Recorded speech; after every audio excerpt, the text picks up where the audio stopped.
ओम शांति। आज 15 मई 2021 है और आज की मुरली को स्पष्ट करेंगी आदरणीय आशा दीदी। ओम शांति दीदी। ओम शांति। बाबा ने कहा, मीठे बच्चे, तुम यहाँ आए हो सेल्फ रियलाइज करने। तुम अपने को आत्मा समझ परमात्मा बाप से सुनो, देही अभिमानी रहने का अभ्यास करो। अपने आप को सैल्वेज करना है, यही है ना? Self realise. सेल्फ रियलाइजेशन क्या है? सेल्फ किसको कहते हैं? साइकोलॉजी में तो और प्रकार की परिभाषा देते हैं, लेकिन बाबा ने हमें बताया सेल्फ कौन है? सेल्फ आत्मा है। तो आत्मा की, स्वयं को आत्मा समझो और आत्मा समझ करके परमात्मा को याद करो। मैं कौन हूं? सिर्फ आत्मा नहीं, मैं कौन हूं, किसकी संतान हूं, अपना पूर्ण परिचय, कैसी हूं, क्या गुण है, क्या मेरे कर्तव्य हैं, इन सबको जानना और स्वरूप में रहना, उसको कहते हैं सेल्फ रियलाइजेशन। प्रश्न है कि कई बार बच्चों से कोई पूछते हैं कि तुमने आत्मा का साक्षात्कार किया है, तो तुम उन्हें कौन सा उत्तर दो? किया है? बोलो हाँ, हमने आत्मा का साक्षात्कार किया है। आत्मा ज्योति बिंदु है, आत्मा में ही अच्छे व बुरे संस्कार हैं, आत्मा ही सारी नॉलेज आत्मा की सारी नॉलेज अभी हमें मिली है। जब तक आत्मा का साक्षात्कार नहीं किया था तब तक देह अभिमानी थे। अभी हमें परमात्मा द्वारा गॉड रियलाइजेशन और सेल्फ रियलाइजेशन हुआ है।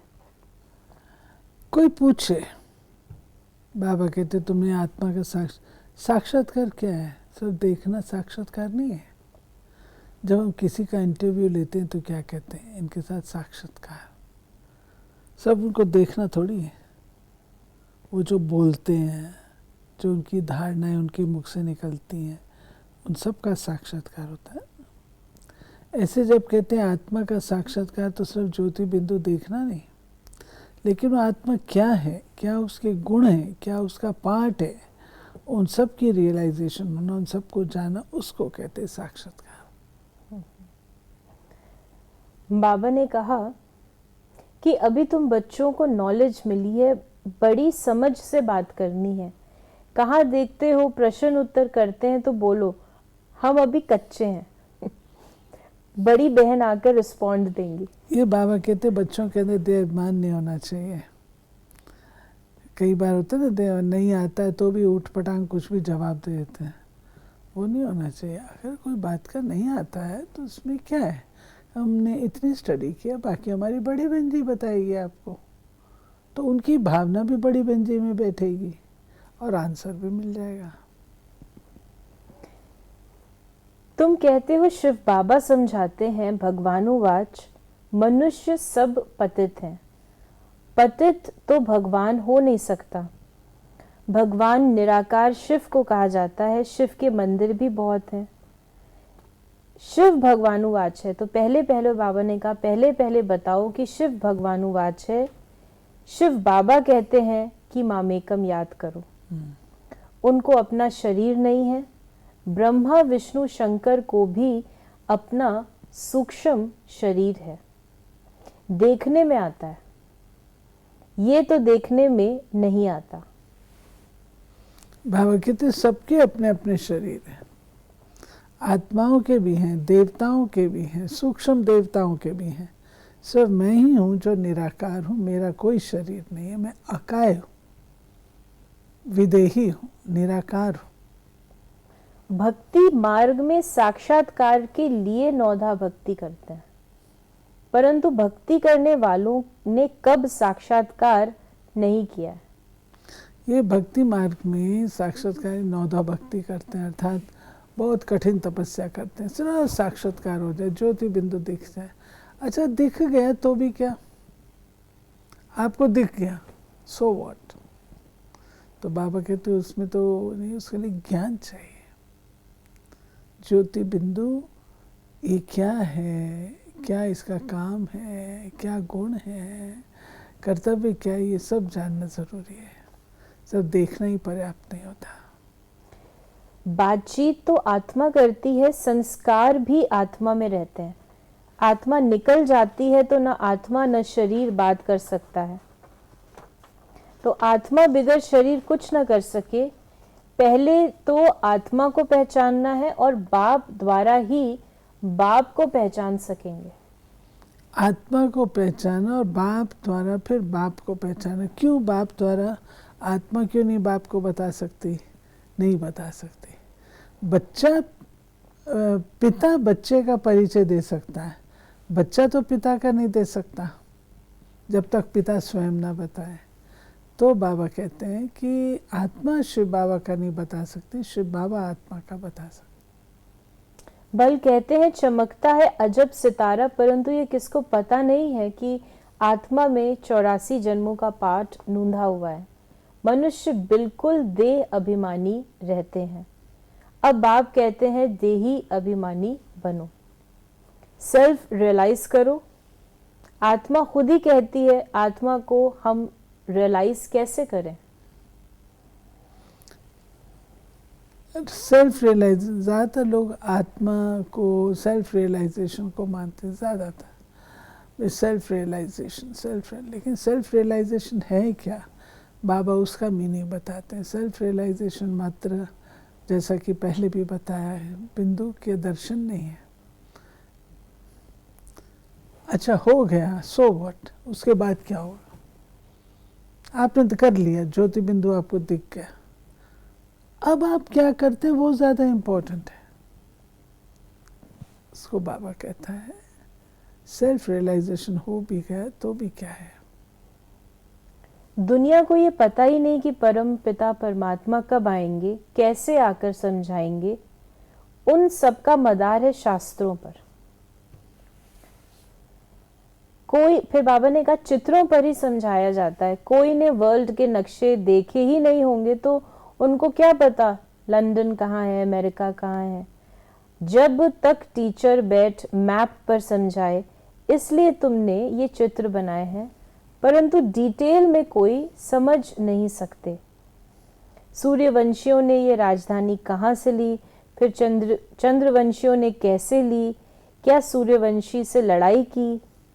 तुम समझते हो सबको बाप वर्षा एक बाप से मिलता है।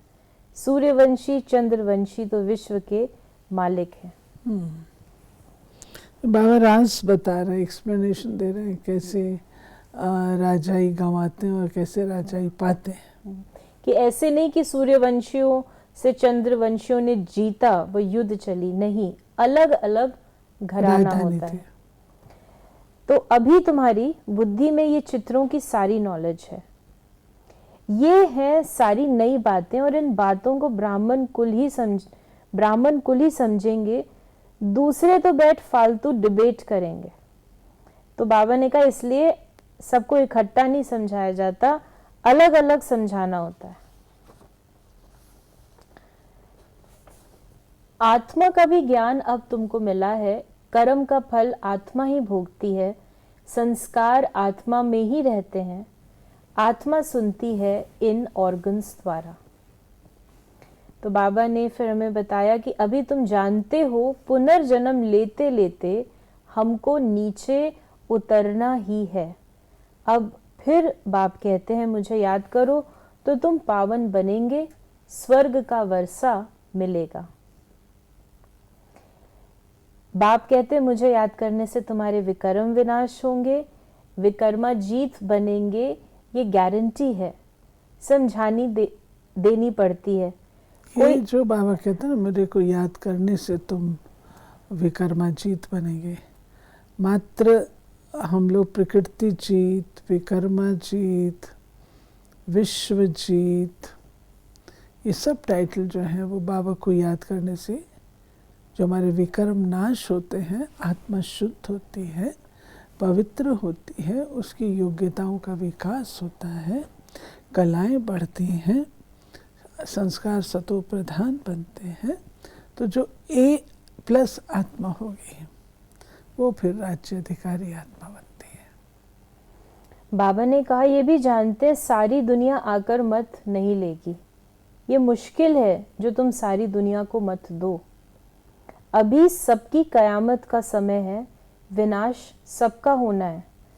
समझाने की बड़ी युक्ति चाहिए, जो शांति से बैठ सुने, डिस्टर्बेंस ना करे। तो पहले पहले तो बाप का परिचय देना है। फिर बाबा ने कहा, ये बाबा जो बार बार कहते हैं ना कि शिव बाबा का परिचय देना चाहिए, क्योंकि अगर बाबा में निश्चय हो जाएगा फिर और कोई सवाल नहीं होंगे। सवेरे उठकर विचार सागर मंथन करना चाहिए, फिर जो भी आए उनको समझाना है।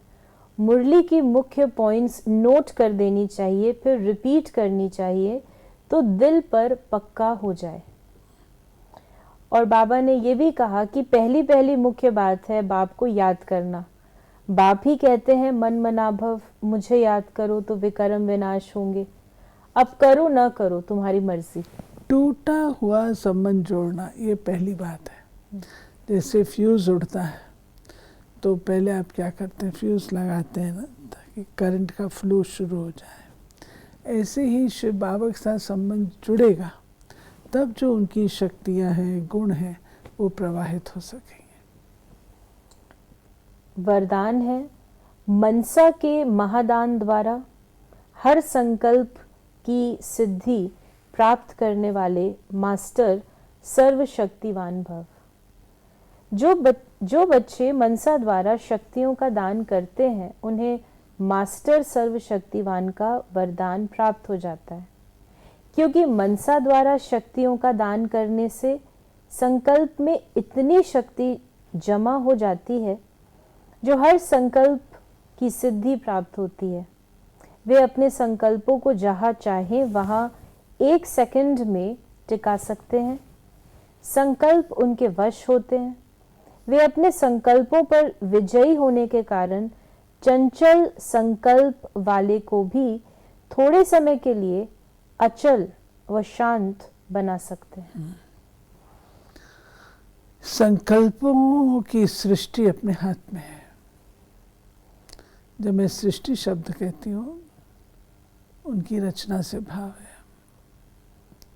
जब हम संकल्प की फिलॉसफी को जान लेते हैं तो फिर संकल्पों पर नियंत्रण आसान हो जाता है। संकल्पों की क्वालिटी होती है, संकल्पों की स्पीड होती है, उन सब के नॉलेजफुल बनने से हम उसको कंट्रोल में रख सकते हैं। स्लोगन है, निरंतर एक बाप के संग में रहो तो संग दोष से बच जाएंगे। बाबा की याद में तो संग दोष कहाँ से आएगा, बाबा का ही संग रहेगा। तो ये थे बाबा के आज के महावाक्यों का स्पष्टीकरण। यदि आपके मन में भी कोई सवाल है तो आप उसे हम तक अवश्य पहुंचाएं। 8826599309 पर आप SMS करें या WhatsApp करें और हम आपके प्रश्नों का उत्तर प्रश्नोत्तरी कार्यक्रम में देने का प्रयास अवश्य करेंगे। ओम शांति।